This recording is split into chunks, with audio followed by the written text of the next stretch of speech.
Your baby just turned 6 months old, and you're probably staring at that sweet potato wondering what comes next. Welcome to part 2 of our baby nutrition series. In our last episode, we talked about the importance of exclusive breastfeeding for the first 6 months. If you missed that, be sure to check it out. Today, we're diving into exactly which foods to start with, when to introduce them, and how much your baby needs.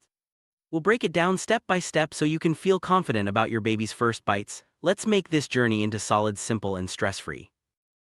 Before you start, it's crucial to make sure your baby is truly ready for solid foods. Age alone isn't enough. Your baby should be at least 6 months old and show 3 key readiness signs. First, good head control. Your baby can sit with minimal support and hold their head steady. Second, interest in food. They watch you eat, reach for your food, and open their mouth when food approaches. Third, the loss of the tongue thrust reflex. Your baby no longer automatically pushes food out with their tongue. If any of these signs are missing, it's best to wait a little longer. Never start solids before 4 months, as your baby's digestive system isn't ready. Let's look closer at the first sign, good head control. Your baby should be able to sit upright with minimal support and keep their head steady while sitting. If your baby is still wobbly or needs a lot of help to stay upright, it's a sign they're not quite ready for solids. This ability is important because it helps prevent choking and ensures your baby can safely swallow new foods. If you notice your baby is still struggling with head control, give them a bit more time before introducing anything new. Second readiness sign is your baby's interest in food. You might notice your baby watching you eat, reaching for your plate, or opening their mouth when food comes near. These are all great indicators that your baby is curious and ready to try new tastes and textures. This interest is a natural part of development and shows that your baby is eager to join family meals. If your baby seems uninterested or turns away, it's okay to wait and try again in a week or two. Third sign is the loss of the tongue thrust reflex. When babies are born, they naturally push things out of their mouths with their tongues. This reflex protects them from choking, but it fades as they get older. If your baby still pushes food out with their tongue, they're not quite ready for solids. Wait until your baby can move food to the back of their mouth and swallow without pushing it out. This makes feeding safer and more enjoyable for both of you. Now let's talk about the best first foods for your baby. Here are the top 10 carefully ranked for nutrition and safety. Number 1 is iron-fortified infant cereal like rice, oatmeal, or barley mixed with breast milk. Babies need extra iron at 6 months. Next is sweet potato, which is nutrient-dense and easy to digest. Avocado comes third, offering healthy fats for brain development. Bananas are soft and rich in potassium. Pureed peas introduce green veggies and protein. Butternut squash is packed with vitamin A. Cooked. Pureed apple is gentle on tiny tummies. Pureed carrots are naturally sweet and full of beta-carotene. Pureed chicken, introduced around 7-8 months, adds protein and iron. Finally, plain whole milk yogurt after 8 months brings probiotics for gut health.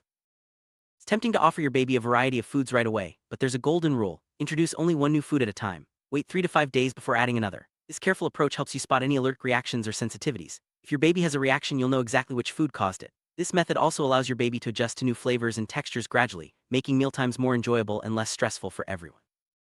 Let's look at the feeding schedule for months 6 to 7. At the stage your baby is just getting started with solids, offer 1 to 2 meals per day, with each meal consisting of 2 to 3 tablespoons of food. Stick to single ingredient purees with a thin, smooth consistency. Remember, breast milk or formula is still your baby's main source of nutrition. Solids are just for practice and exploration right now, so keep it simple and let your baby set the pace. As your baby grows, their feeding schedule changes. From 8 to 9 months, increase to 2 or 3 meals per day. Each meal can be 4 to 6 tablespoons. You can start combining foods and making purees a bit thicker. This is also the time to introduce soft finger foods like small pieces of banana or well-cooked veggies. Continue to offer breast milk or formula after solids, and always let your baby decide how much to eat. At 10 to 12 months, your baby is almost ready to join family meals. Offer 3 meals and 2 snacks each day. Meals can be 6 to 8 tablespoons, and foods should be mashed or chopped for easy eating. You can introduce more variety and even modify family meals to suit your baby's needs. Breast milk or formula should still be part of their diet. Remember, it's normal for things to get messy. Exploring food is part of learning. There are a few important rules to keep in mind as you introduce solids. Never add salt or sugar to your baby's food. Babies' kidneys can't handle extra salt, and sugar isn't needed. Honey should be avoided until after the first birthday due to the risk of botulism. Always offer breast milk or formula after solids, not before. And most importantly, let your baby set the pace. It's perfectly normal for things to get messy. Mess means your baby is learning. Wondering how much to feed? At 6 months, start with 1 to 2 tablespoons per meal. That's about the size of your thumb. These small portions are perfect for tiny tummies and help your baby get used to new flavors and textures. Remember, these are just guidelines. Some babies will eat more, some less. Always watch for your baby's hunger and fullness cues. At 8 months, your baby's appetite grows. Offer 4 to 6 tablespoons per meal, which is about the size of a golf ball. As your baby becomes more comfortable with solids, you'll notice their interest in trying new foods and eating more at each meal. Again, these are just guidelines. Let your baby's appetite lead the way. 12 months, your baby can handle 1/4 to 1/2 cup per meal, about the size of your fist. By now, your child is eating a wider variety of foods and joining in on family meals. Still, every baby is different, so use these amounts as a starting point and adjust as needed. Trust your baby's signals. Turning away means they're full, opening their mouth means they want more. Never force feeding, let your baby decide how much to eat.